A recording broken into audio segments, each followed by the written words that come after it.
Hello and welcome to the Tennessee Informer. Thank you all for watching. If you have followed conservative politics for any length of time, you have probably heard of ALEC, an acronym for the American Legislative Exchange Council. Every year, ALEC creates model legislation believed to be conservative that's put forth in state legislatures on a variety of topics across the country. Many Republicans believe it to be a reliable organization for good legislation to support. But is it as reliable as believed, and who are the primary funders of ALEC? Is that information readily available like it is with other organizations? Are there other organizations thought to be conservative that might not really be or are not as conservative on all issues? Tiffany Boyd of Free Your Children is with us tonight to discuss this and more. But first, it's time for the Informer Report.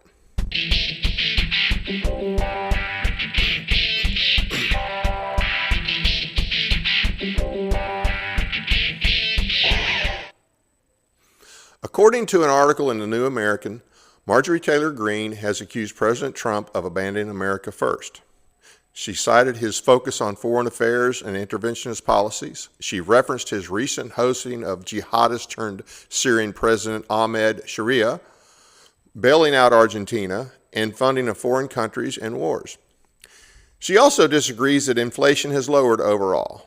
Trump's response was to say Greene has lost her way, and in regards to foreign policy, I have to view the presidency as a worldwide situation, not locally.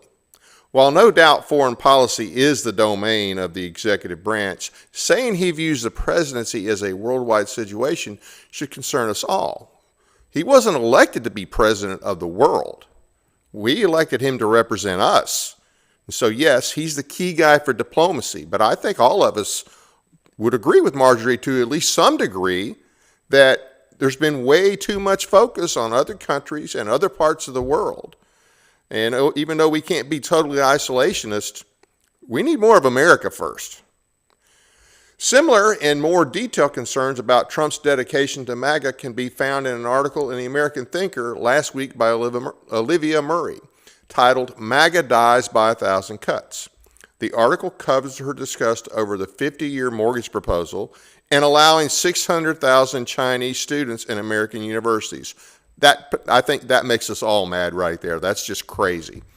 In part to keep the universities afloat, which makes it even worse. Work visas for Indians and other foreigners, that's another sore spot. A Trump DOJ with Bondi still pushing the Biden administration position against gun rights. That's not what we voted for. And that's not what he said we were going to get. Now, I do want to say one thing. He has done a lot of good things, at least he's made some good executive orders, but the Congress hasn't codified anything. These guys are AWOL in Congress on codifying many of the good things that he has attempted to do. Now, one positive step for MAGA was announced by Brooke Rollins, the Agricultural Secretary, on Thursday regarding SNAP. Rollins said that they found so much fraud just in the 29 red states alone that they are going to require all recipients to reapply for benefits to verify eligibility. I'm sure it's even worse in the blue state. Let's hope they follow through on this. This really needs to be done. I mean, SNAP was feeding the poor was never the job of the federal government. Never. And we need to stop it. If states want this, they can do it themselves. If their Constitution allows it, then by all means, let the states do it, but not the federal government. Also remember SNAP, and you may not be aware of this, but SNAP stands for Socialism Never Advances Prosperity. Marsha Blackburn now says she won't sue the DOJ under provision added to the Senate budget bill last week that would have allowed her and 7 other senators to receive up to $500K per violations by the FBI under Biden for monitoring their phone activity during the Arctic frost probe related to the J6 investigation. She now claims she always intended to sue just for a declaratory judgment. Nobody believes you, Marsha. Nobody believes you, even your own people. But when the story first broke, that is not what she said. And in any event, she voted to fleece the taxpayers. If she just wanted to declaratory, why was there money in the bill? Her and Haggerty and others voted for this. It's a disgrace. And what about the the people that really suffered during J6? What are we doing for those people? Those people deserve compensation. Speaking of Marcia, let's talk about straw polls and what you need to know. Let's talk about BS, aka the Blackburn scheme, to make her election seem inevitable. Now, here's the way this works. They'll do a straw poll. They're going to, let's say, a Reagan Day event, and they're going to have a straw poll. Well, now, it may be in whatever county. That doesn't mean that the people at that event are all from that county. And that doesn't mean that the people with the Marcia Blackburn campaign, the BS campaign, or even the Rose campaign, that doesn't mean that some of those people are not on the payroll. That doesn't mean that some of those people haven't come from other counties. She's got, especially Marcia's campaign, she's got a lot of young people that just seem to show up at all these GOP events. So don't put too much stock in these straw polls. When you see her winning or Rose winning, especially some by the margin sometimes, because they're bringing people from other counties. I suspect at least that some of them are on the payroll, at least on the payroll for that night. And it's not an accurate picture of how much support that they may have in any given county. So when you hear about a straw poll result, just keep that in the back of your mind. Not everybody there was from that county. Now, I personally think the counties should only allow citizens of their county to take part in a straw poll. But of course, these things are all fundraisers, and they don't want to alienate anybody. So they'd much rather just go along, play the game, and if there's a distorted picture out there of support, well, okay, that's just the way it is. But keep that in mind.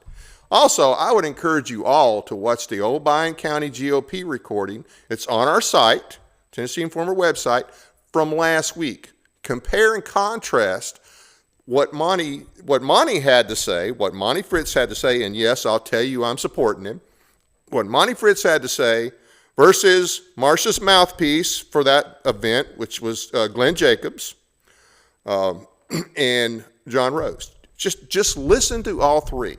At about the 37-minute mark of the event is when Glenn Jacobs starts speaking for Marcia. And around the 44-minute mark, John Rose does his speech. And then at the 106:20 mark, thereabouts, Monty Fritz speaks. Listen to them and compare them for yourself. I think you'll be surprised.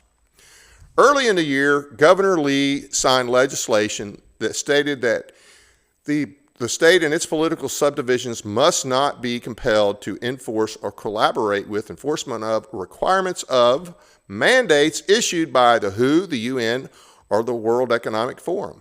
But last week, he met with the WF in a forum hosted by Vanderbilt, touting the business-friendly atmosphere of Tennessee. Have no doubt that Lee and the establishment in Tennessee are globalist and cannot be trusted. This includes the Haslams and Frist, among others. These guys are big government guys. That's not going to change. Most of our GOP establishment is fine with the garbage coming down from places like the WEF. So we need to elect people in the future that will disavow and stick to their promise not to support those types of institutions. The disgraceful treatment of a U.S. Army veteran and black Confederate on Veterans Day in Hillsborough County, Florida. H.K. Egerton, a U.S. Army veteran, Vietnam veteran, by the way, known as the Black Confederate, he wears a Confederate uniform and carries a Confederate battle flag. He educates the public on the truth of the war for Southern independence. He was forced to leave a Veterans Day event in Hillsborough County, Florida. Now, over the years, he has attended numerous Veterans Days events in his uniform and with the flag with no problems. When they asked Army veterans to stand, he stood, as many others did, and started singing the Army song. Out of the blue, several, and I've heard different numbers. I've heard up to 15, I've heard 5, 6, but several security guards approached him and told him he had to leave. When he asked why, he was told because of his uniform and flag. Prior to the ceremony, he had been greeted by other veterans, and even after it was over, there's people that came by and thanked him for being there and apologized for the treatment that he got. This is a disgraceful way to treat a veteran. Congress in the 1950s recognized Confederate veterans as U.S. veterans. And as I said, he was also a Vietnam veteran. If you think Hillsborough County's actions were wrong, you can contact the county chairman, Ken Hagan, at 813-272-5452, or Vice Chairman Christine Miller at 813-272-5740. Now, of course, they're trying to put a little different story out there, but there's been too many eyewitnesses for this. So this should never happen to a U.S. veteran. One more thing, this is not on the list, but it's very important. The 7th District Congressional race. Now, guys, you know we have a very narrow margin in the House. Mark Green didn't make that situation any better when he resigned, by the way. And so now, Van Epps is the GOP primary candidate, and Afton Bain, a far-left loon, you may as well call her a communist, because pretty much everybody in the Democrat Party today that's an elected official is a communist, or they certainly support things that communists agree with. So they're your choices. It's either going to be Van Epps or it's going to be the blonde commie. We don't want the blonde commie, okay? We don't want her representing our district, and we don't want her in Congress. The primaries were pretty close in turnout between the Democrats and the Republicans, so it's really important to get out there. The Dems smell blood in the water on this, so you need to get out there. And look, I got no enthusiasm for voting for Van Epps. I may have to take a little bag in there with me whenever I go push the button, and I understand you may feel that way, but he's still a better option than Afton Bain. The election is December 2nd. Early voting is already going on, so get out there and vote. And that wraps up this installment of the Informer Report. If you have a news story that you want to alert us to, be sure to send us an email at tennesseeinformer.tv@gmail.com.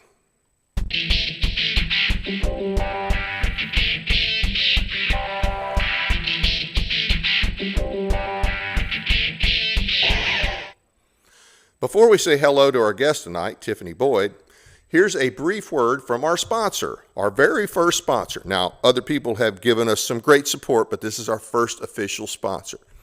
LifeWave. Live long, live well, live young. We'll be right back after this word from our sponsor. Light, the energy of life itself. Since the beginning of time, light has sustained us, fueled our growth, and shaped the world.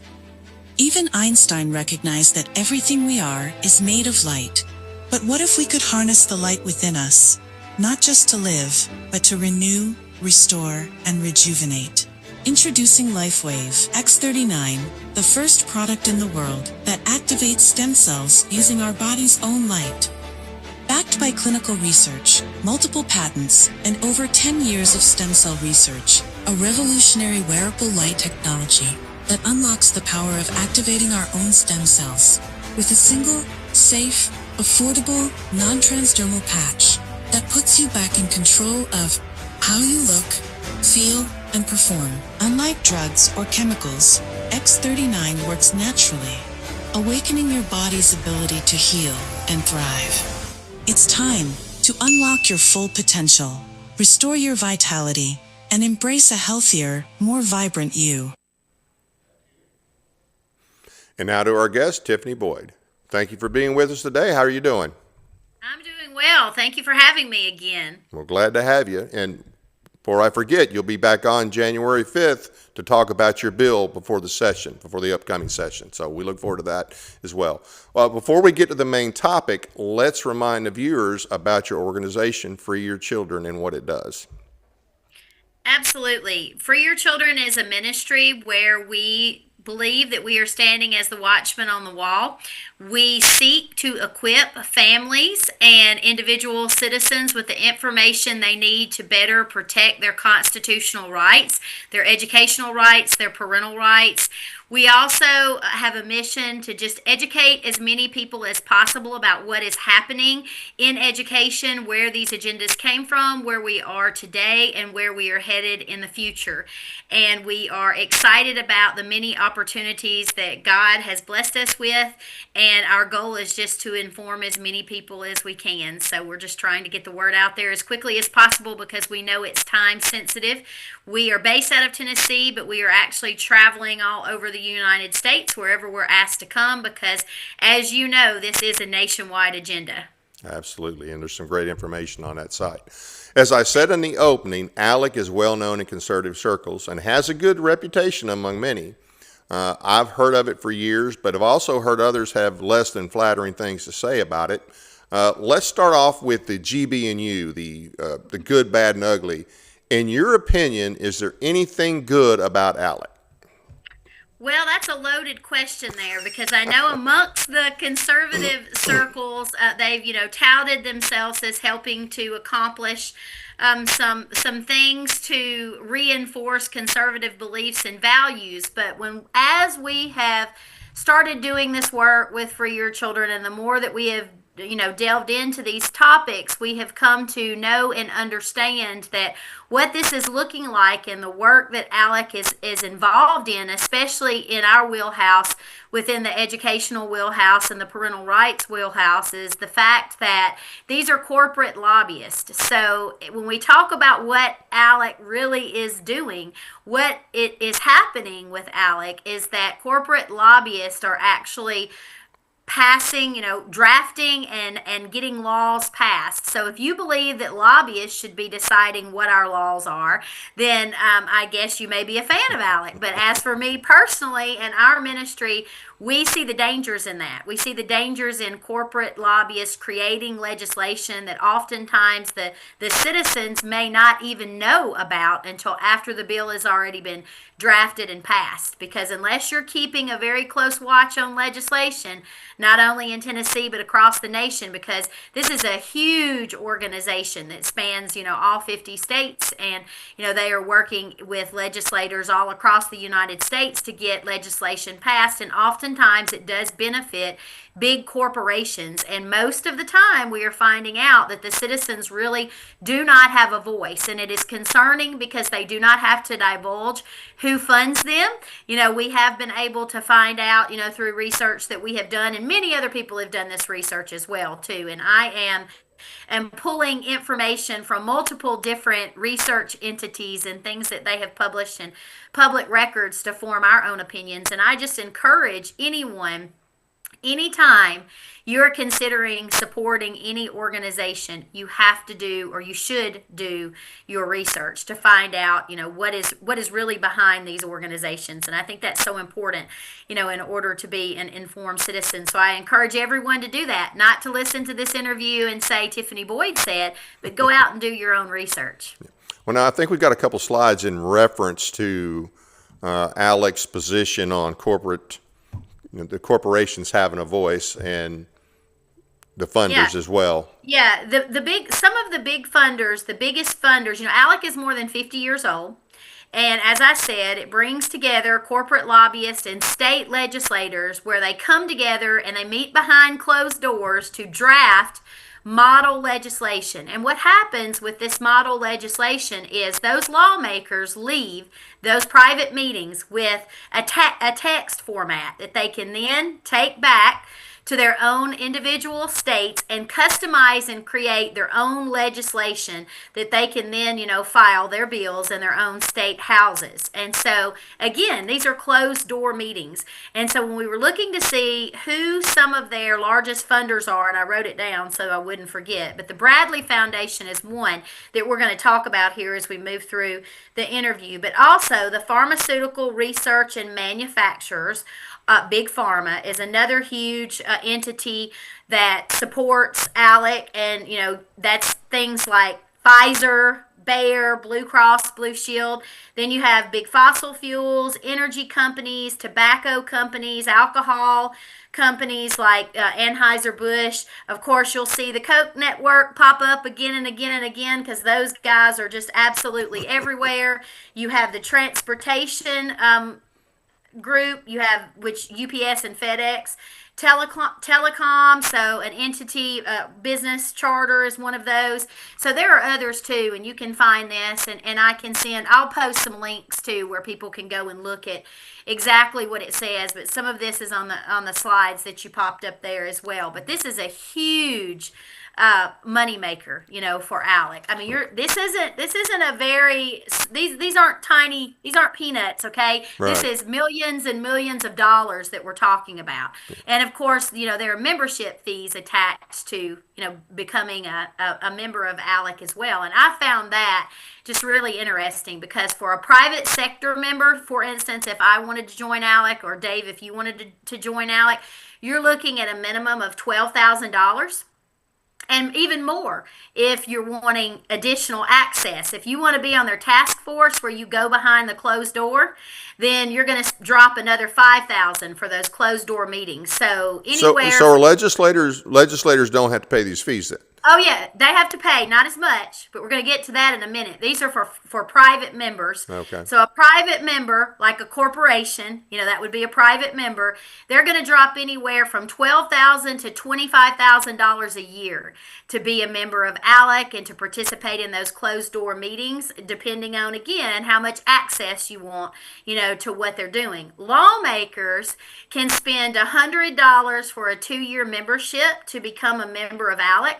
And then depending on state rules, they can solicit donations to cover the cost of attending meetings. And they can also apply for travel reimbursements. So I thought that was really, really interesting. Travel reimbursement. For travel reimbursements, yes. Because they host, swanky trips, I guess you could say, or little getaways where lawmakers can come, have all the expenses paid if that's allowed per their state rules, and then they leave those meetings ready to file bills and pass bills based on what they decided in those closed door meetings. And for me personally, I don't want to see our state government in Tennessee run like that.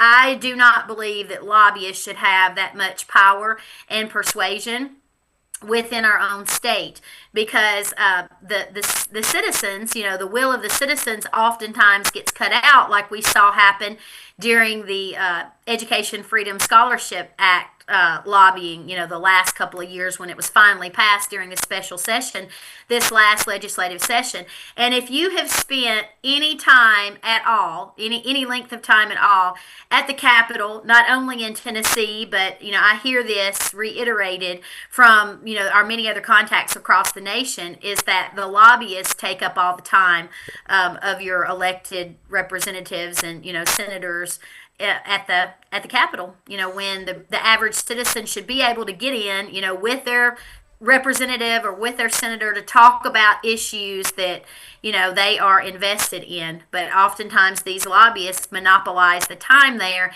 and you can't get a block of time to even get in and have a conversation. Yeah, well, the average citizen can't be up there all the time, but the lobbyists are paid to be there every day. Yes. I mean, that's their job, Yes. is to be there every day.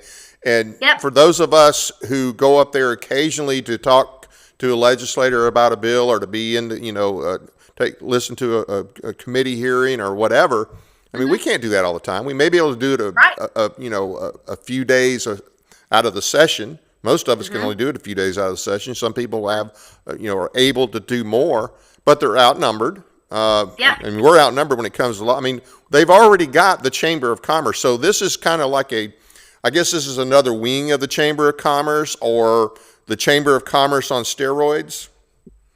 Something along those lines. I think it's an organization that because look at the bang for the buck that they're getting. They can host these meetings and have all these lawmakers and these private corporations and corporate lobbyists come in and, get it all done for just a little amount of money. And then again, they leave there ready to pass these bills. And interestingly enough, over a few months ago, I don't want to give too much away here because I don't want to name this person. So I'm going to talk about this and provide them with anonymity, but I gave a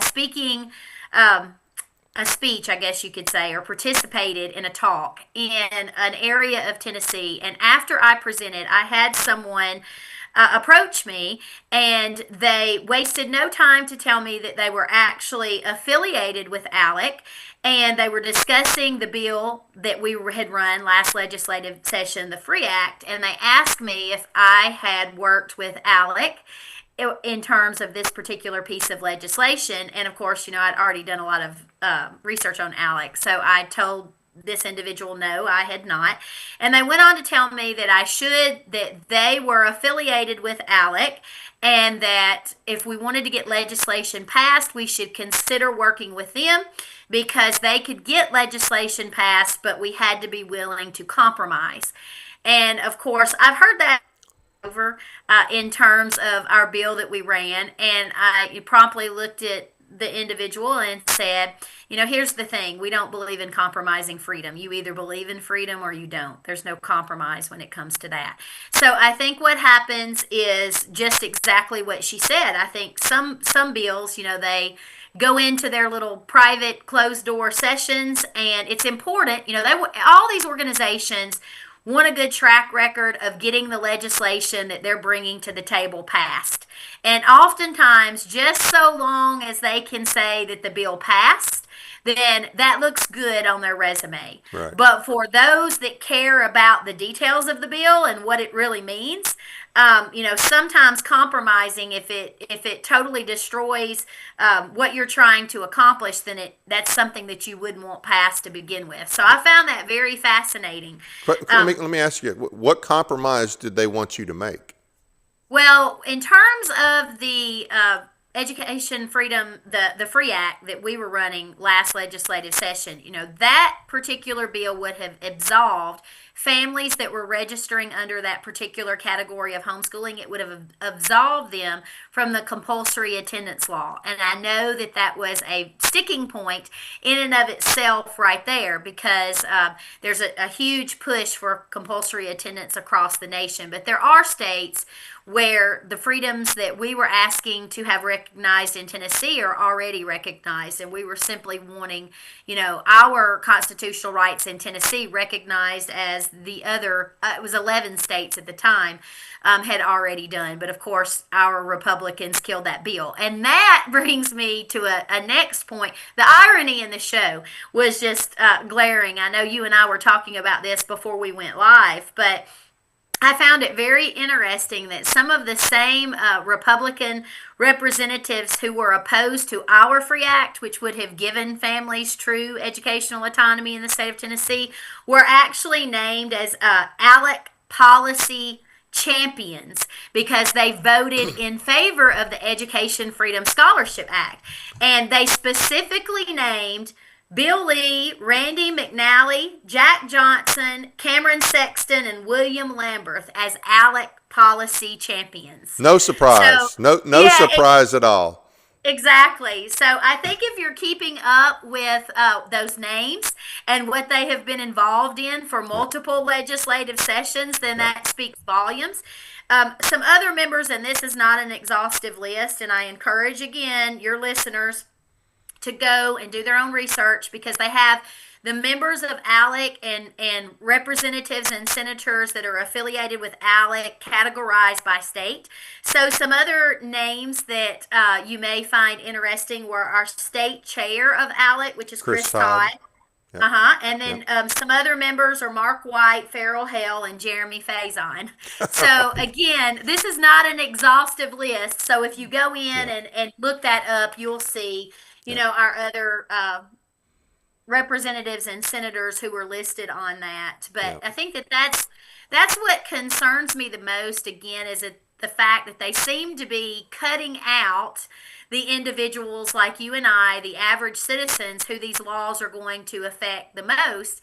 And instead, it appears to me, this is my opinion, that they are making sure that they are taking the best interest of these corporations and placing those interests at the forefront when they're making these decisions. And I think that the general public needs to be aware of that.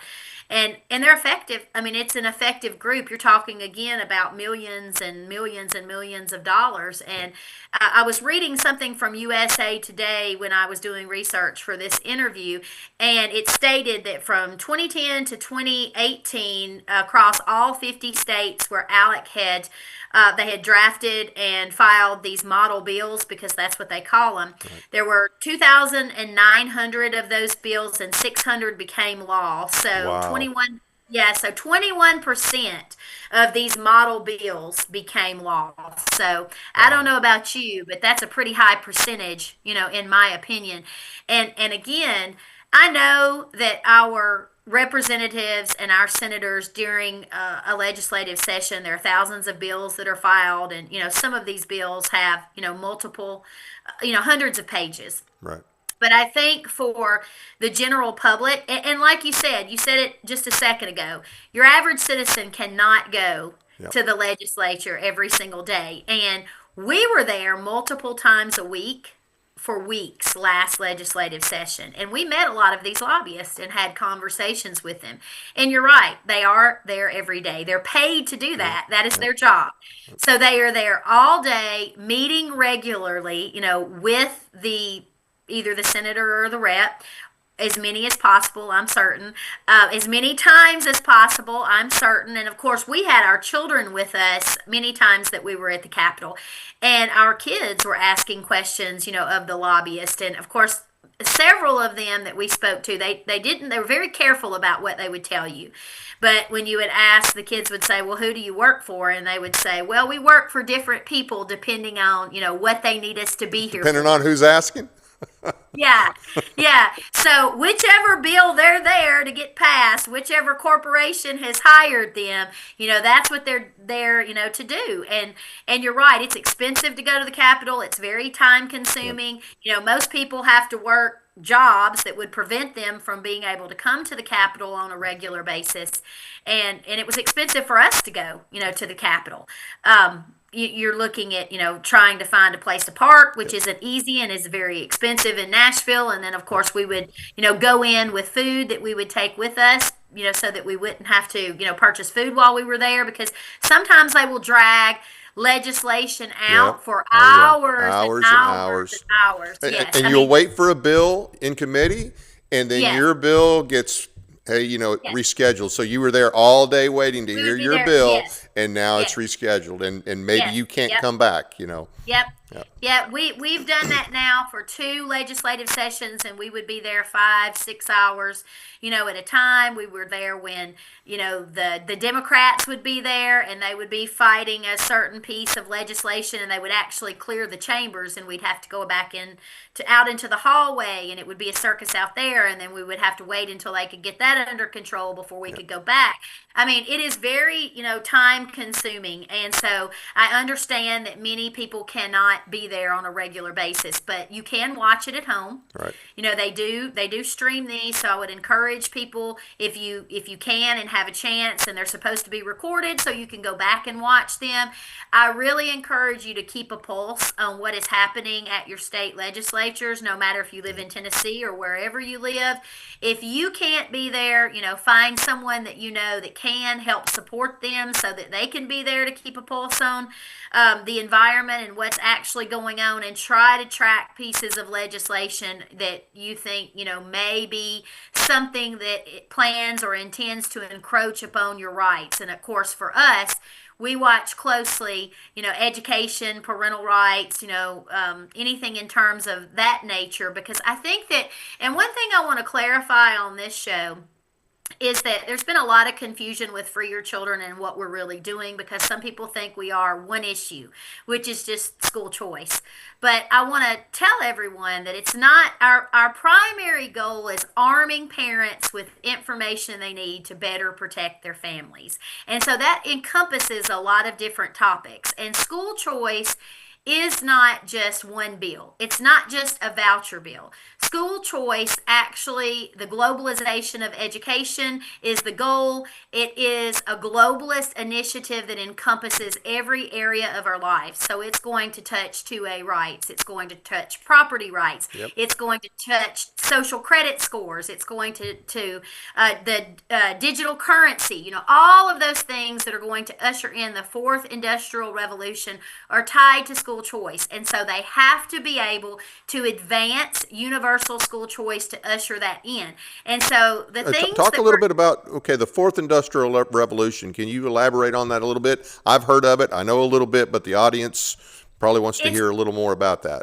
It's all of the topics that it's basically a technocratic society that you're going to see ushering in. I've done some fantastic interviews with a man named John Kleizek, where he goes into great detail about this. He's actually written a couple of articles on that. I'll get you the links to those, Dave, so that you can share those. He'd be a great interview sometimes if Okay, sure. you'd like to have him on. Sure.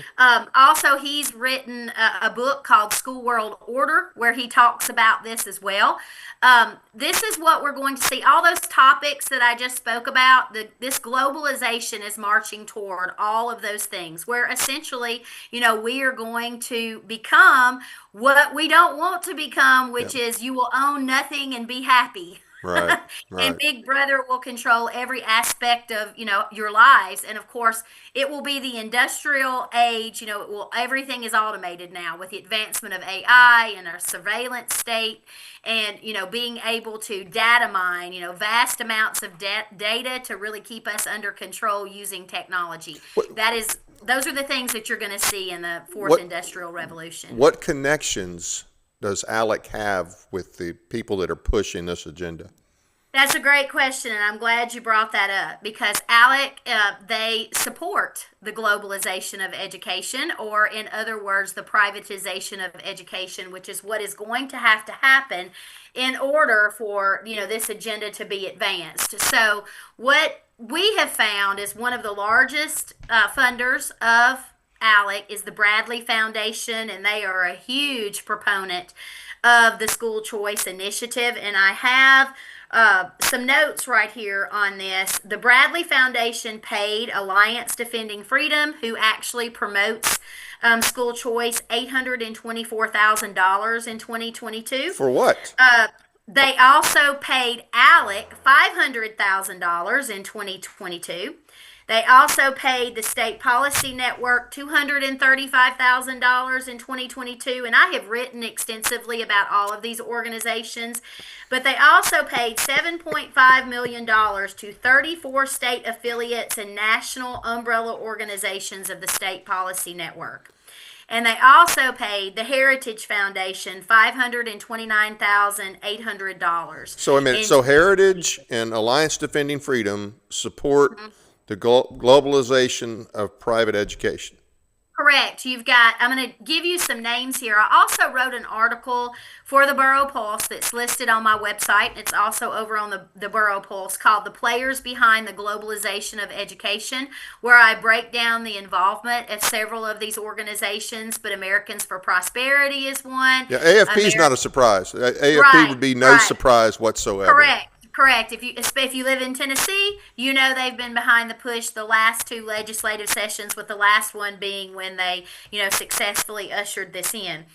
They have also made an announcement that they plan to advance school choice this upcoming legislative session in 2026, so we will be watching that closely. We expected that, so that's no surprise, and we also expect homeschoolers to be the target, because UNESCO has now made it very clear that homeschooling is the target. That's my most recent article over on my website. They partnered with Johns Hopkins University and created something called the Homeschooling Hub, where they made it very clear that their target was the homeschooling community. And so you're going to start seeing a major push, even more. So let me ask you, has anybody gotten Alliance Defending Freedom or Heritage, because those are considered conservative organizations, has anybody got them on record? Has anybody asked them about this? Yes. Do they understand what they're doing? Why are they doing it? And what's the response?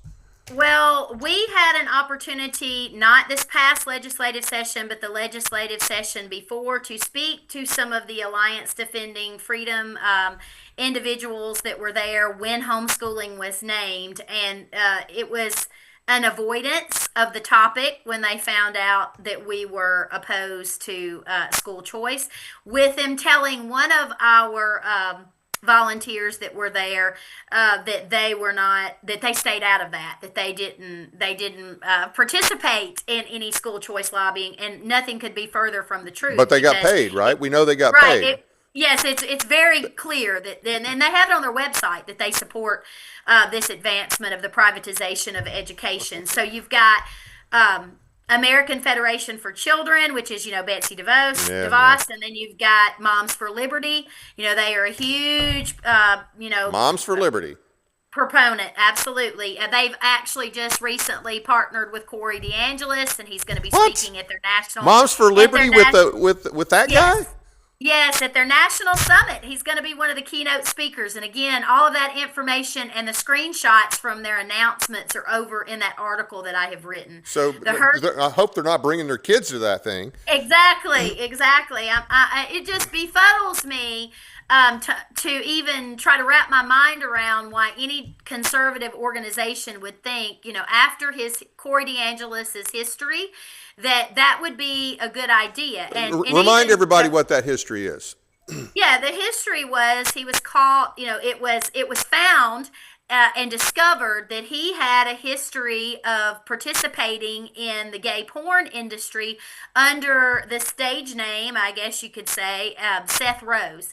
And so all of that was leaked. He didn't admit this up front. What happened was someone found it. It was leaked to the media, and then he came out later after he went radio silent, for several days. Then he came out and blamed it on past affiliation. So he wasn't upfront with that from the very beginning. He waited until it was discovered, right, and then he addressed it. And then those of us, which my biggest concern with him even prior to that, even though that's just unbelievable, was the fact that he was actually listed as a UNESCO policy advisor on UNESCO's website. And so when we found that out about him, when we started asking him questions, he started blocking us and deleting comments. And so we kept, hammering him on that. And then right after that, all this information about him participating in the gay porn industry came out. UNESCO is the UN, and I just can't recall. Just tell me what it stands for again. It's the United Nations Educational Scientific Organization. It's UNESCO's. I'd have to look up the acronym. It's in my notes. I'll look at just a second. But I mean, the bottom line is it's from the UN. Yes. That's your first red flag. Yes, yes. And of course, they love using it's the United Nations Educational, Scientific, and Cultural Organization. It's a mouthful. So it's one of the acronyms, but yes, it's UNESCO, and they are attached to the WEF, the World Economic Forum. So those two work together. And of course, I have all of this information in my most recent article over on the Borough Pulse, and it's also on my website too. It's UNESCO Takeover of Home Education. So that's the article that I referenced. That's a red flag that Ray Charles could see, but somehow our legislators can't see it. Absolutely. And, in education and in anything really, they love these acronyms. That's why I had to go back, because I wanted to make sure that I gave you the correct name for the acronym for UNESCO. It's lengthy. And it is the United Nations Educational, Scientific, and Cultural Organization. But you'll hear it referred to over and over again just as UNESCO because it's such a mouthful. Yeah. So, and when we're talking about these organizations, you'll hear people use acronyms. And I had someone say to me, because they knew I was coming on your show tonight, Dave, can you please explain what the acronyms are? Because if you're in this world, you use the acronyms often. But for those of us who don't know what AFP and AFC and FOF and SPN is, it gets confusing. Right. So when we talk about organizations that are participating in the globalization of education, UNESCO is one of them, and I just rattled off their full name. Right. Then, as you said, Americans for Prosperity, also known as Amnesty for Pedro, because they push that. And that's that's Koch brothers. There's another key. Yes, yes, it is Koch brothers. And then there's American Federation for Children. Then there's Moms for Liberty. Then there's the Herzog Foundation. Focus on the Family is another one. The Heritage Foundation is another one. SPN, or the State Policy Network, they have deep roots in Tennessee and across the nation, and they're highlighted in my most recent article as well. Then you've got the Bradley Foundation that we just talked about that's funding a lot of these other organizations, and Alliance Defending Freedom as well. And that's not an exhaustive list. I mean, there's the Beacon Institute. Then they have organizations that branch off from those. So this is a huge network. So is there any well-known conservative organization that is opposing this? Not that I can recall offhand. And I would just caution anyone with this. do your research. And you're going to hear me say that over and over again. There are a lot of organizations that claim that they are opposed to the globalization, and they are opposed to UNESCO, and they're opposed to the agendas that are going to basically strip away our personal freedoms. But then when you start looking at some things that they're doing, that is in direct conflict to what they are saying. So you really have to take the time to do the deep research to really figure out if what they're saying is actually, accurate and goes with, what they're doing and who's funding them and who they're supporting. That's a big thing. Who's funding them? Yep. What they do, contrasted with what they say, which Right. that's like all politicians. Of course, our state, not just our state, but all the politicians, and there's usually money tied from, because, Yes. I'm sure there's a national, what's the national link on this? Because I'm sure there's a federal government link on this somewhere, some way. Are you aware of any of that? Well, if you look at the outline and the blueprint of ALEC and who all of their members are, and they have congressional members, they have senators, they have representatives, and it goes all the way up. So, the more individuals that they have at the higher level that have bought into, what it is they're trying to accomplish, the more power that they're going to have. So check that out and look and see, on a congressional level, who all is involved with this particular organization. And I'm not just picking on ALEC. I'm an equal opportunity Abuser? Equal abuser. opportunity There abuser? you go. Okay. Yeah, there you go. Because again, for us, we're not a political organization. I'm not a politician. I'm not going to be running for office.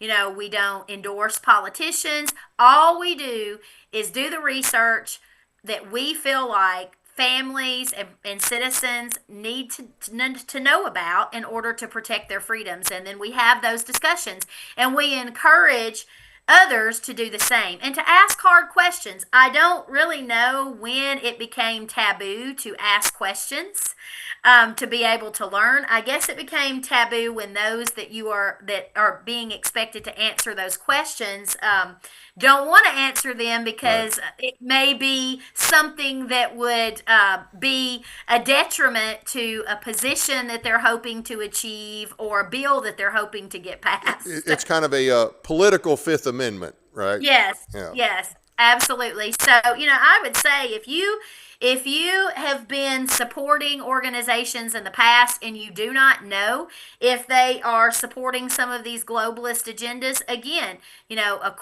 a quick check of who's funding them and where they stand on certain positions.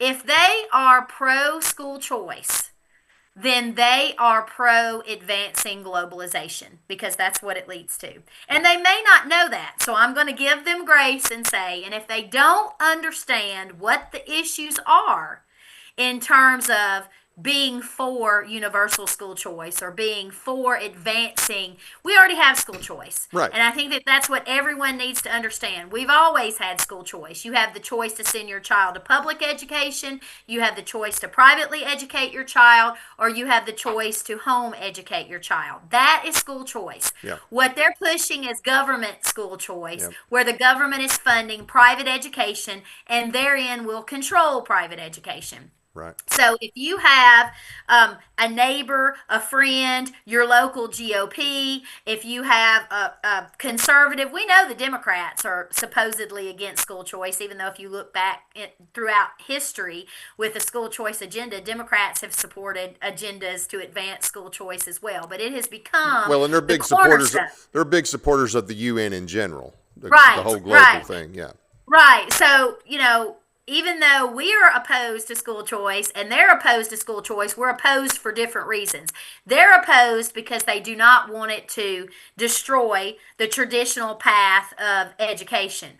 We're opposed to it because we know it seeks to globalize education, and we do not want more government control. And so I think that if you have, groups, friends, family, legislators that do not understand what this is all about, encourage them to get educated on the topics, because they don't want to be on the wrong side of this once history plays out. And we've seen what it's looking like in other states. We've seen what's happened in other countries, just like Sweden, when they started to implement school choice through incrementalism, and then it just became illegal to homeschool in Sweden. And so we are seeing that trajectory begin to unfold in the United States, because it is incrementalism, and we will only see the encroachment upon our rights grow as time passes. And that's what we're already seeing in other states where they have advanced these agendas.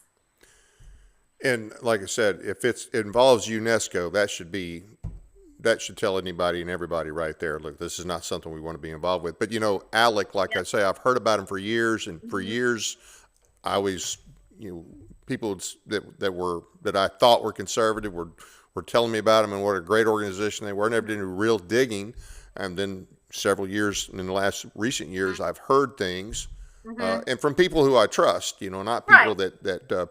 But I have never really done the digging, and I probably need to do some more digging on that. But that's the thing, too. So many people buy in, whether it's ALEC or Heritage. I mean, does Heritage do some good things? Yes, but I know some things Heritage has pushed in the past. Right. I think, if I'm not mistaken, wasn't it Heritage that pushed originally, like the forerunner of Obamacare? Wasn't that a Heritage project? Yeah. And I think what people need to realize is, this is kind of what I equate it to, Dave. Let's say that you had been captured by the enemy and you were being held captive. And they showed you some kindness and gave you, some extra food or a book to read, or, does that really make them good? Even though you're still being held captive. And so I look at that from the perspective of some of these organizations. I know that sounds like a really strange comparison there, but I look at these organizations, and yes, they may have passed some pieces of legislation, a handful that have been good, but if they are supporting UNESCO's initiative to globalize education, is that really good? In the end. Yeah. And that doesn't mean that they're not supporting other things that we would agree are good, but they shouldn't get a pass.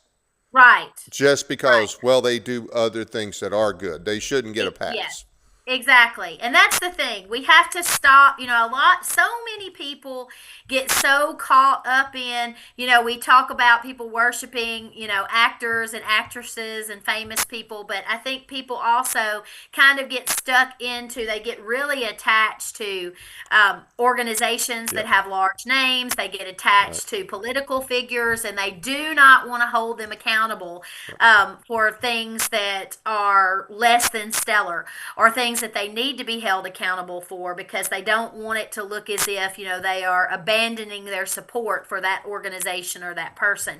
But I would encourage you it's your civic duty, and we're actually called to do those things, which is to hold people accountable, especially if they're representing us or they're wanting to represent us. We need to make sure we ask the tough questions and we hold them accountable and have conversations. It doesn't mean that you have to be, rude or, disrespectful. They may find it rude or disrespectful if you're asking them a question that they don't want to answer. An uncomfortable question is not rude.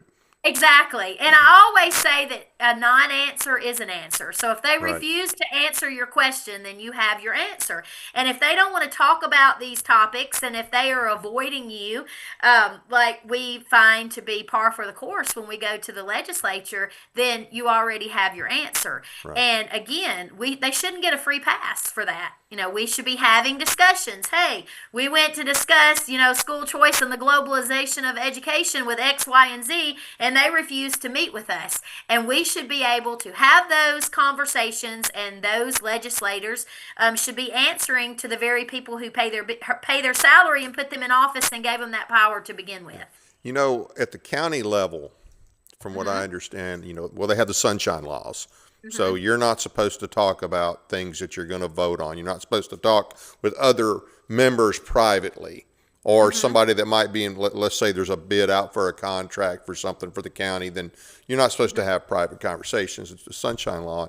And I don't think it applies to the state legislature, but for them to be able, I would think, and maybe it is, I don't know, anything that conversations they have with ALEC, any conversations they have with any lobbyist, Yes. I think that, and maybe it is, that should be a matter of public record. I agree. If they're not going to make lobbying illegal, then we should know exactly what they're talking about behind those closed doors. Right. And that would go even to their schedule. So, we have a hard time getting on their schedule. And like I said, the lobbyists are up there all the time. You should be able to know, okay, well, if, your representative, their schedule should be available to you to at least see why they don't have time to visit with you, if that's the case. Exactly. And see how many times ALEC is there, or how many times the Farm Bureau is there, or this organization or that organization. But yet, Absolutely. It would be interesting to see how much time these lobbyists are actually monopolizing. right, yeah. And the number of bills, you mentioned that ALEC ran how many bills last year? Well, from 2010 to 2018, they ran 2,900 bills, and 600 of those became law. It's actually a pretty good percentage, even though that's over a stretch of time. That's a pretty, and like as you mentioned, these are that's modeled. That's why you'll see a lot of basically the same bill being run across multiple states at a time. They coordinate it that way, and of course, once something passes in another state, because a lot of times states are hesitant to be the first. Well, has this been done anywhere else? Right. Well, yeah, hey, Georgia did it, or South Carolina did it, whatever. Well, then legislators are a little more agreeable to get on board with it. Well, absolutely. That's what they refer to as their model bills, and they basically give them the same text. So they're essentially writing the bills in these closed-door sessions that they can just literally copy and paste across the states for whichever legislators that are willing to, get those bills filed and run them in their, respective state houses. And we see this. I mean, there was tons, in my opinion, there was tons of model, school choice legislation that was going on all across the United States, and the states were just falling. You could see it was almost verbatim. And AFP was in the forefront in many of these states, and they were busing people in just like they did in Tennessee to sit in the committee meetings. Just like the Democrats do, they bus in people. Yeah. And they were also sending the same people to multiple different states. So AFP, the guy that they brought in to testify in Tennessee, was also in other states testifying as well for school choice. Right. And now, every year, and you may have a better number on this, but I've heard something somewhere between, I guess, 1,500 and 2,000 bills are brought forth in our state legislature. That's a lot of legislation. It is a lot. And most of that legislation, that's not generated from people like me and you. That's generated by organizations, lobbyists of some sort, some industry representatives of some sort. And that doesn't leave a whole lot of, I really think the legislature takes on too much every year. I agree. Number one, you cannot know, and in the House, I think they maybe were going down to, I know several years ago, the House went down to 15 bills that they could sponsor per year. I'm hearing, I think it's maybe 12 this year, or it's going to 10. Yeah, I heard they reduced it as well. And that's not a bad idea, because that's a lot. It is a lot, and some of them have hundreds of pages. Yeah. And well, I don't know that we have I don't know how many in the state have hundreds of pages. I'm sure there's at least some. Certainly at the federal level, they have that. But way too much stuff. And there's no way a legislator can actually know everything that's in these bills. I think they need to limit it even more. Absolutely. I will tell you that there was one bill in particular in that our Tennessee state legislature, and it was a caption bill. And embedded in that caption bill was the at-risk boarding charters that passed. And I believe it was a 235-page bill. So they're really good. When they want things passed, they will stuff things in, and the caption may say something like reporting allergies. That sounds, really platonic, but embedded within that bill is their real objective, which is to pass, institutions to house children where they're going to be forced to live. Well, let's explain that caption bill a little more for the audience. And this is my understanding, and you may have dealt with more of them than I have.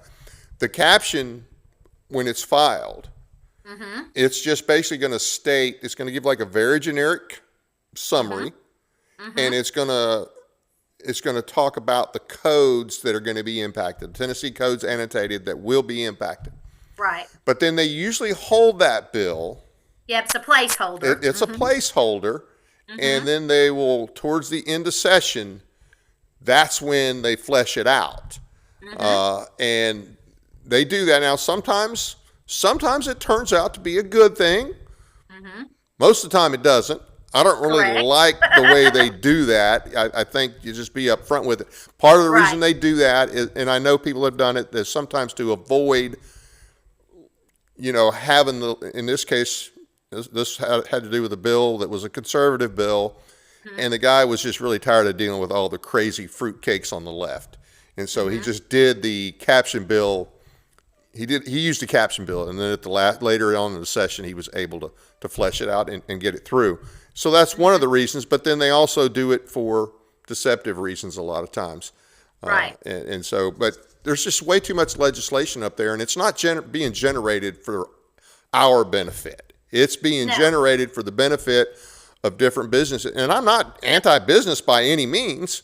Right. We got to have small businesses. We got to have businesses. We got to have industry. Those things are important. Right. It's just they seem to get more attention than our rights. It seems that they have preferential treatment. And also, as a taxpayer, we should have the ability to voice our opinions about any piece of legislation that is eventually going to impact us in some way. Yeah. So truth and transparency seems to not be in the vocabulary of our state legislature, or even on the national level. But speaking from a state perspective, we're going to have to push back, at a state level, and hold our own states accountable for participating in these types of, shenanigans. Yeah, they seem to really kind of push those type of things, and then when the conservatives get a bill through, it's almost always a toothless bill. Yep, absolutely. It's almost always toothless, or something that they'll allow you to take a private right of action, which means, you can sue. It's a state law, but you can sue to enforce it on the school or whatever. Yep. And then they think they've done something.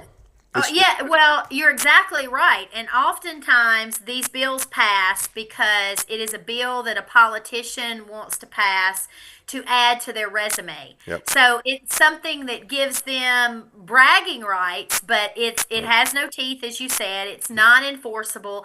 And oftentimes some of these bills are actually bills that are very detrimental because they can be amended to be much worse than the alternative. And we're seeing that, happen as well. So I've always said, in terms of parental rights bills, Alliance Defending Freedom, promoted the parental rights bill in Tennessee, and we warned against that, and we said, any government big enough to enumerate parental rights is a government big enough to take those rights away. And of course, they came right back and amended that bill and gave, broad sweeping powers that are not beneficial to parents. Now, did Alliance Defending Freedom help with the follow-on portion of that bill?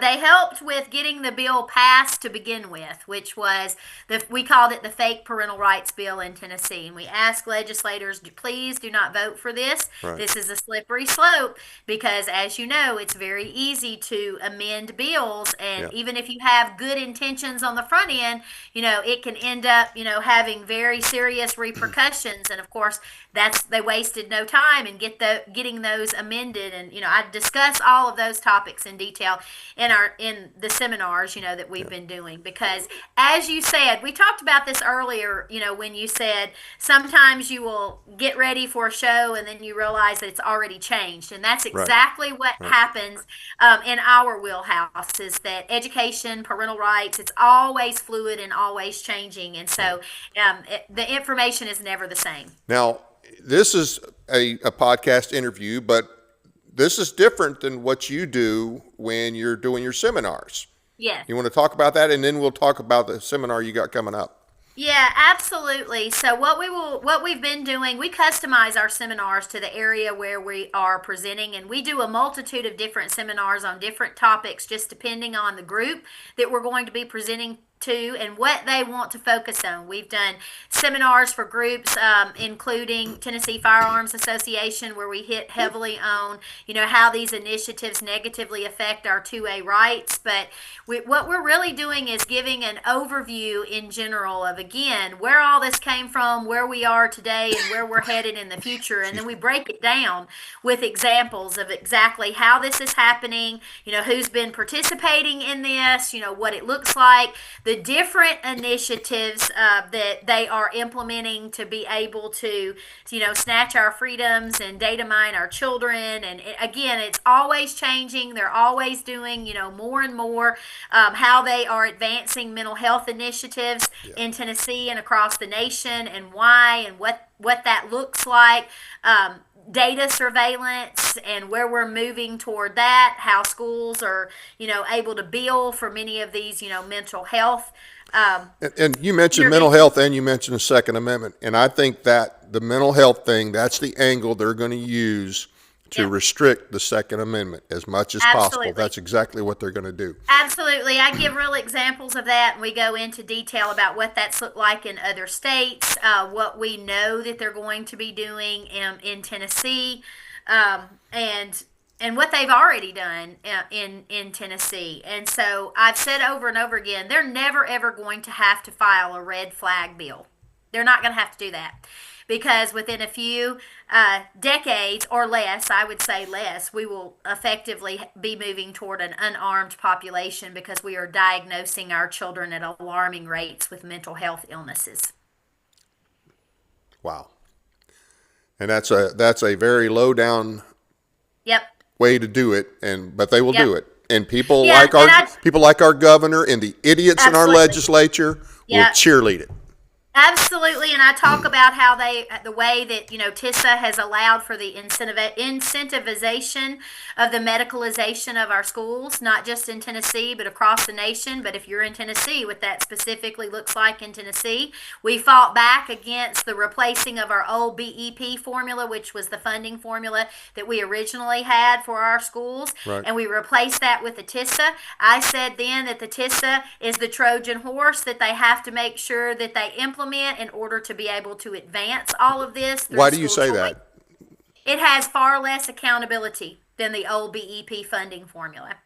Oh, okay. And so we talk about that as well, and how the different weights are allowing and incentivizing schools to diagnose as many children as possible, with as many things as they can in order to, make more money. Yeah, make more money and then classify more people as a danger to society. Yep. So you've got a seminar coming up December 4th. I think we got the information on that. Got a flyer. Yes, we'll pop that's that up. correct. Yep, we'll be in Cookeville December the 4th from 6 to 8 at the Upper Cumberland Federal Union in Cookeville, Tennessee. So I hope that if you're in the area, you will come out, and I'll have an opportunity to meet you in person.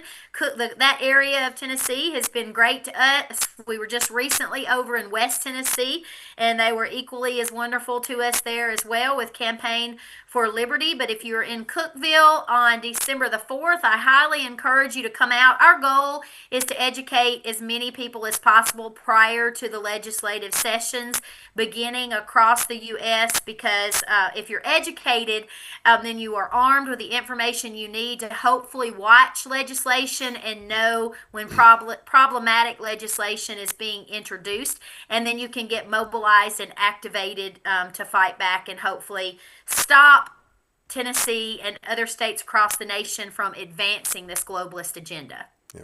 And all of them are on board. I think we saw that earlier in the week with Bill Lee with Vanderbilt and the WF Forum, and we just got so many globalists in our state and in our state legislature. It's just, I really appreciate what you're doing. I didn't know you did as much as you do on as many different topics, and I appreciate that. And I definitely want to get to one of the seminars. As we've talked, I'd like to get you to a seminar here, so we're working on that. Hopefully we can do that sooner rather than later. We'd be happy to. Yeah. Any closing thoughts? I would just say, again, do your research. And I would also say, Don't be reactive, be proactive. So go ahead now and start educating yourself on these topics so that you will be better prepared, especially as the legislative session gears up, and hold your elected officials accountable. Yep. Be ready, because they're going to try to do something bad. Every year Absolutely. they do something Yes. bad, and now you'll have a better idea of what that is. You might not have recognized it otherwise. Well, hey, thanks for coming on. Enjoyed having you. You will be back with us January the 5th to talk about the legislation that you guys are trying to get through this session. So we're looking forward to that. Appreciate what you do, and thanks again for coming on. Thank you for having me. Absolutely. Thank you all for being with us, and thank you for watching this show, supporting this show.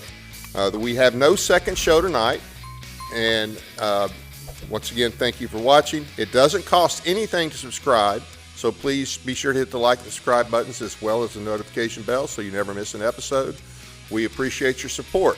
Thanks again to Jonathan and Mary League for their financial support. You guys have been great. Now, I mentioned earlier we have our first commercial sponsor, but you guys, Jonathan and Mary, you guys have gone above and beyond since July, and we really, really appreciate that. You've pretty much kept us afloat, and thank you for that very much. Check out our audio podcasts on iHeartRadio, Spotify, and other platforms as well. Sign up for our weekly newsletter at our website, tninformer.com. Find and follow us on Facebook and Twitter. We will have a special show this Sunday, November 23rd, 2 p.m., featuring local veteran David Fitzhugh. He was a 101st Airborne veteran. He served in Vietnam in 68 and 69, so it should be an interesting interview. We'll have a little more detail on that later on in this week, but that's this coming Sunday at 2 p.m. Our guest next week is Jeb Smith from Vermont, who will be here to discuss his latest book about the War for Southern Independence, titled Defending Dixie's Land, What Every American Should Know About the South and the Civil War. Now, he is from Vermont, but in my opinion, he has a good grasp of the true history of the war. He may be a Yankee, but he's a damn good Yankee. Now, I hope you can join us. That's it for now. Good night from Paris, Tennessee, that is.